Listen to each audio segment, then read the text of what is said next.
Don't make it bad. Take a sad song and make it better. Remember to let her into your heart. Then you can start to make it better. Hey Jude, don't be afraid. It's standing up because what do you notice about this trunk? It's real skinny, right? It's like real skinny and probably pretty flimsy, so it needs help from another stick to do that. But check it out. You guys ever wrapped a rubber band around your finger? Like this kind of board, you're sitting there in class, you got a rubber band and you sit there, you wrap it around your finger and then you kind of forget about it. And then you look down at your finger and your finger's all red and like, ah! And it hurts and then you like សួស្តីបងប្អូនថ្ងៃចង់នាំបងប្អូនមកមើលពីសកម្មភាពដាំឈើនៅនេះដោយសារពីម្សិលមិញនេះខ្ញុំបានទៅចូលរួមកម្មវិធីដាំឈើជាមួយនឹងខាងសហគមន៍គេចឹងណាបងប្អូនហើយដោយបងប្អូនបានស្ដាប់អញ្ចឹងគឺមុននឹងដាំឈើគឺយើងត្រូវស្ដាប់ការណែនាំរបស់ organizer នឹងអញ្ចឹងព្រោះយើងមិនចេះតែដាំទេព្រោះដើមឈើខ្លះបើយើងដាំទៅវាអត់លូតលាស់បានល្អអញ្ចឹងណាអញ្ចឹងយើងត្រូវដឹងពីរបៀបការដាក់ធ្វើម៉េចឲ្យវាដាំលូតលាស់បានល្អទាំងឫសទាំងដើមអញ្ចឹងទៅហើយអញ្ចឹងគាត់ធ្វើ demo ហ្នឹងប្រហែលជាកន្លះម៉ោងបងប្អូនហើយមុននឹងដាំហ្នឹងគឺគាត់និយាយពីអត្ថប្រយោជន៍នៃការដាំដើមឈើហ្នឹងវាមានគោលបំណងអីទៅកាន់កូនសិស្សទៅកាន់ខាងសហគមន៍ហ្នឹងឬក៏ក្មេងៗដែលគាត់ចូលរួមអញ្ចឹងណាហើយនៅនេះខ្ញុំទៅដាំហ្នឹងគឺខ្ញុំចង់ដឹងថាតើ community engagement គេហ្នឹងចូលរួមបានច្រើនចឹងអត់ចឹងណាបងប្អូនហើយខ្ញុំក៏បានសួរខាង organizer ដែរថាតើពេលដែលមានចង់និយាយថាកម្មវិធីមានការងារ volunteer ចឹងតើមានគេចូលរួមច្រើនអត់ចូលរួមច្រើនបងប្អូនតាមសកម្មភាពដែលខ្ញុំបានចូលរួមហ្នឹងហើយក៏ខាង organizer គាត់បានប្រាប់គាត់ថារៀងរាល់សប្តាហ៍ហ្នឹងខាងសហគមន៍គឺគេតម្រូវឲ្យមានការងារដាំឈើឬក៏ clean up តាមសហគមន៍អញ្ចឹងណាហើយអញ្ចឹងគាត់ថាការងារនេះគឺពេញនិយមគឺការងារ volunteer ដើម្បីជួយសហគមន៍ឲ្យសហគមន៍ហ្នឹងមានអញ្ចឹងគេថាមានម្ចាស់ការលើខ្លួនឯងលើដើមឈើឬក៏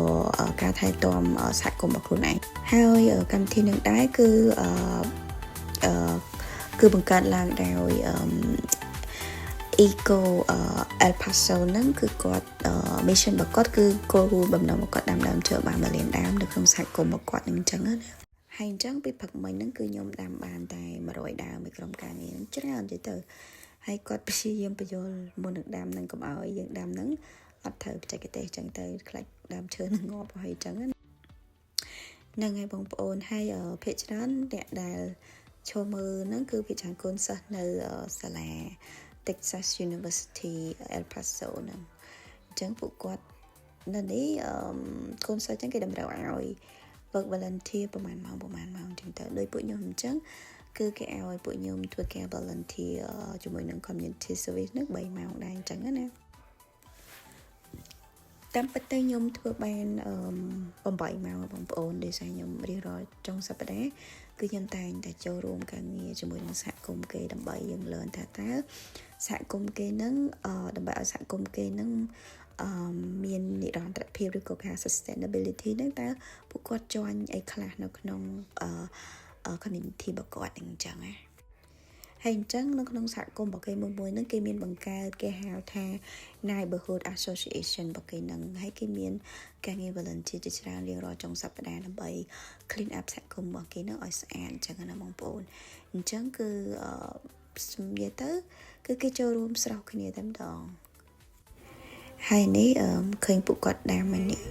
ចូលរួមច្រើនខ្ញុំមុនដំបូងខ្ញុំគិតថាប្រហែលជាគ្នាប្រហែលជា10 20 30នាក់តែបន្ទាប់មកគឺគេខាងសហគមន៍អ្នកនៅចិត្តនឹងគាត់ចូលរួមច្រើន Hey Jude, don't make it bad. Take a sad song and make it better. Remember to let her into your heart. Then you can start to make it better. Hey Jude, don't be afraid. You were made to go out and get her.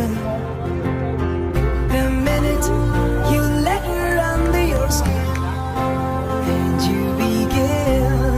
to make it better. Hey Jude, don't make it bad. Take a sad song and make ហើយនៅថ្ងៃបន្ទាប់ពីដាំហើយគឺគាត់ខាងសាលានឹងគាត់ដាំគាត់ដើរស្រោចទឹកគាត់ដើរស្រោចទឹកព្រោះបើមិនចឹងទេខ្លាញ់ងាប់អស់ព្រោះនៅនេះអត់សូវមានភ្លៀងទេបងប្អូនអញ្ចឹងគឺគាត់ស្រោចទឹកតែពិតគាត់ដាំនឹងក៏ប្រើ drip irrigation ដែរព្រោះខ្លាញ់ដាំប្រកបជាអត់នឹងងាប់អស់ហើយនៅនេះអត់មានទឹកភ្លៀងដូចស្រុកយើងទេដាំទឹកភ្លៀងវាតិចមែនតើព្រោះតំបន់នេះគឺជាតំបន់ស្ងួតតំបន់នេះខ្សាច់ទៀតចឹងណាហើយអញ្ចឹងពូបងនេះគាត់កំពុងដើរស្រោចទឹកបន្ទាប់ពីដាំហើយ it better. Remember to let her into your heart, then you can